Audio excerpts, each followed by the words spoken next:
할렐루야. 오늘은 로마서 6장 1절에서 11절 죄에 대하여 죽고 하나님께 대하여 살아있는 자라는 말씀으로 말씀을 나누도록 하겠습니다. 우리 먼저 찬양 내가 그리스도와 함께 찬양으로 은혜 나누도록 하겠습니다.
할렐루야. 우리 로마서 6장 1절에서 11절 죄에 대하여 죽고 하나님께 대하여 살아있는 자라는 말씀 같이 나누도록 하겠습니다. 우리 로마서 6장 1절 11절 말씀 먼저 같이 읽겠습니다. 그런즉 우리가 무슨 말을 하리요? 은혜를 더하게 하려고 죄에 거하겠느냐? 그럴 수 없느니라. 죄에 대하여 죽은 우리가 어찌 그 가운데 더 살리요? 무릇 그리스도 예수와 합하여 세례를 받은 우리는 그의 죽으심과 합하여 세례를 받은 줄을 알지 못하느냐? 그러므로 우리가 그의 죽으심과 합하여 세례를 받음으로 그와 함께 장사되었나니 이는 아버지의 영광으로 말미암아 그리스도를 죽은 자 가운데서 살리심과 같이 우리로 또한 새 생명 가운데서 행하게 하려 함이라. 만일 우리가 그의 죽으심과 같은 모양으로 연합한 자가 되었으면 또한 그의 부활과 같은 모양으로 연합한 자도 되리라. 우리가 알거니와 우리의 옛사람이 예수와 함께 십자가에 못 박힌 것은 죄의 몸이 죽어 다시는 우리가 죄에게 종노릇하지 아니하려 함이니 이는 죽은 자가 죄에서 벗어나 의롭다 하심을 얻었음이라. 만일 우리가 그리스도와 함께 죽었으면 또한 그와 함께 살 줄을 믿노니 이는 그리스도께서 죽은 자 가운데서 살아나셨음에 다시 죽지 아니하시고 사망이 다시 그를 주장하지 못할 줄을 알미로다. 그가 죽으심은 죄에 대하여 단번에 죽으시며 그가 살아 계심은 하나님께 대하여 살아 계심이니 이와 같이 너희도 너희 자신을 죄에 대하여는 죽은 자요 그리스도 예수 안에서 하나님께 대하여는 살아있는 자로 여길지어다. 아멘. 로마서 6장의 주제는 구원받은 그리스도인의 성화, 다시 말해서 거룩한 삶의 의무에 관한 말씀입니다.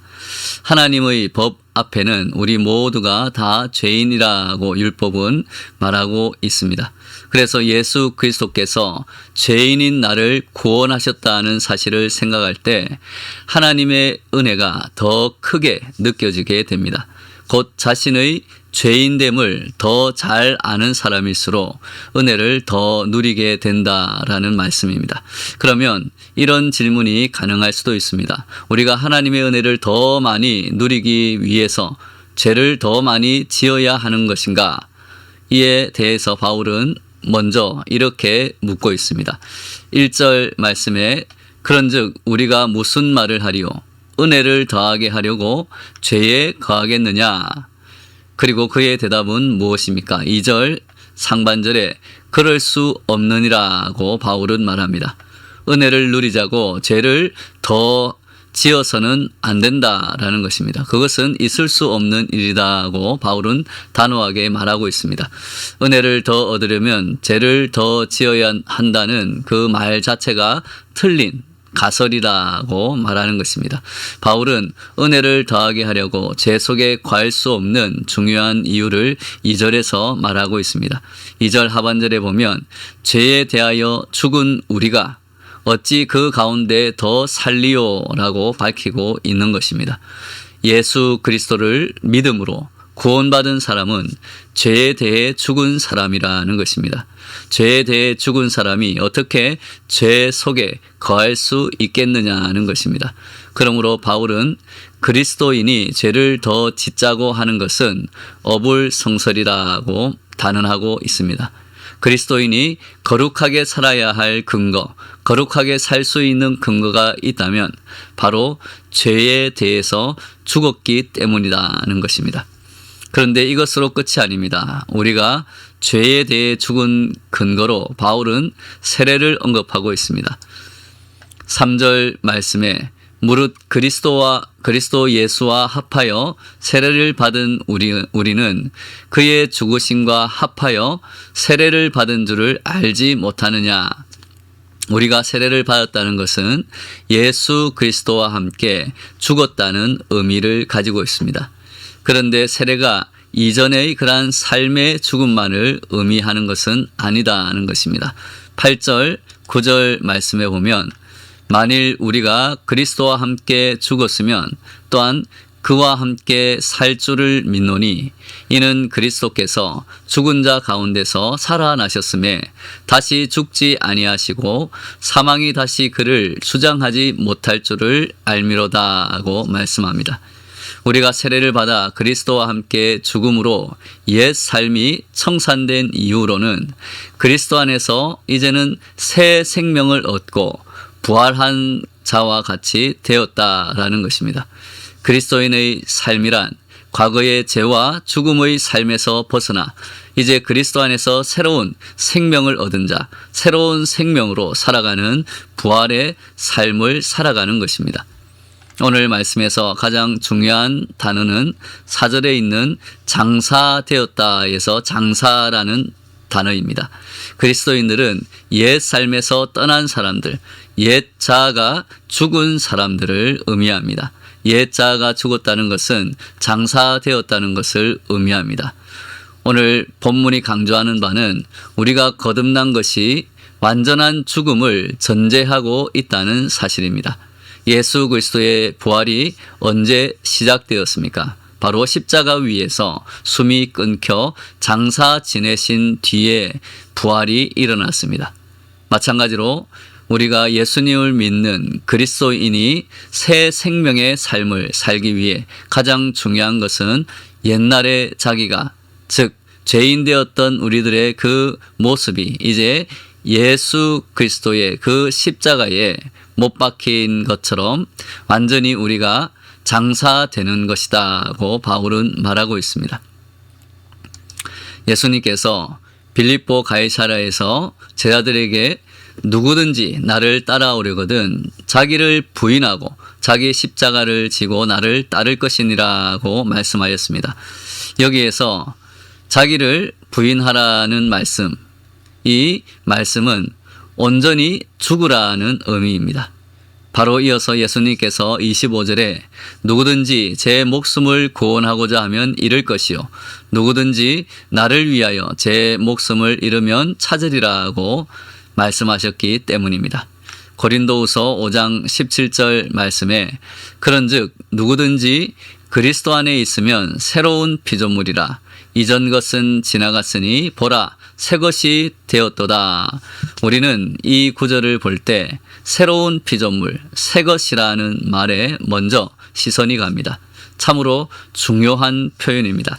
그런데 이보다 더 중요한 표현이 있습니다. 그것은 이전 것은 지나갔으니 라는 말씀입니다. 원문을 보면 지나갔으니라는 단어가 과거 완료형으로 되어 있습니다. 과거를 흘려보내지 않으면 절대 새로운 피조물이 될 수 없다는 의미입니다. 과거의 삶이 장사 지낸 바 되었으니 이제 새로운 피조물이 되었다는 것입니다. 에베소서 4장 22절에서 24절 말씀에도 너희는 유혹의 욕심을 따라 썩어져가는 구습을 따르는 옛 사람을 벗어버리고 오직 너희의 심령이 새롭게 되어 하나님을 따라 의와 진리의 거룩함으로 지으심을 받은 새 사람을 입으라고 말씀합니다. 여기서도 마찬가지로 심령이 새롭게 되고 새 사람을 입기 위해서는 먼저 옛 사람을 벗어버려야 함을 말씀하고 있습니다. 즉 옛날의 그러한 우리의 죄된 모습을 장사 지내야 된다라는 말씀입니다. 오늘 말씀에서 우리가 온전히 장사될 수 있는 유일한 방법이 있다고 5절 말씀에서 우리에게 말씀합니다. 5절 말씀에 만일 우리가 그의 죽으심과 같은 모양으로 연합한 자가 되었으면 또한 그의 부활과 같은 모양으로 연합한 자도 되리라고 말씀합니다. 죽음으로 예수 그리스도와 연합한 사람으로서 부활에 있어서도 주님과 연합하리라 믿는 것입니다. 우리에게 그리스도와 연합된 부활이 없다면 결코 우리를 장사 지낼 수 없다는 것입니다. 바꾸어 말하면 우리를 아직까지 장사 지내지 못한다는 것은 그리스도와 연합된 부활을 확실히 믿지 못하고 있음을 의미한다고 할 수 있습니다. 갈라디아서 2장 20절 말씀에 내가 그리스도와 함께 십자가에 못 박혔나니 그런즉 이제는 내가 사는 것이 아니요 오직 내 안에 그리스도께서 사시는 것이라.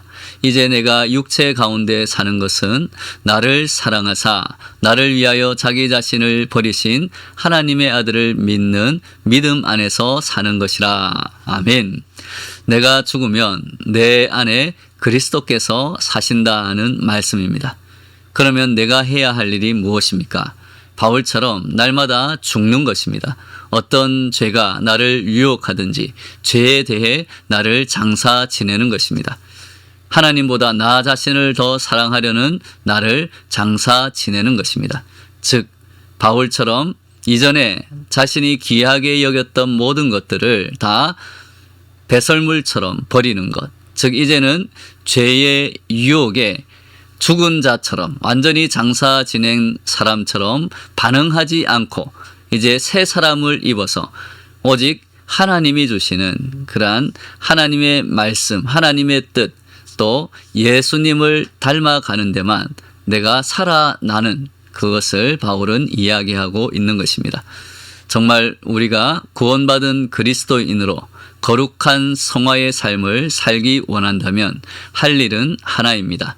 그것은 그리스도 안에서 우리의 옛 자아를 완전히 장사 지내는 것입니다. 그리고 이제 예수 그리스도의 성품을 닮아가는 새로운 사람으로 부활하여 새 사람을 입는 것입니다. 그것이 우리가 해야 할 그리스도인의 성화의 삶이라는 것입니다. 그리스도 안에서 나를 장사 지낸다는 것은 예수 그리스도의 생명과 진리의 말씀에 나를 못 박는 것입니다. 곧 말씀을 붙잡고 이제 살아간다는 것입니다. 철저하게 말씀 앞에서 나를 부정하고 죽이면 이후 모든 것을 예수님께서 책임져 주시겠다는 것입니다.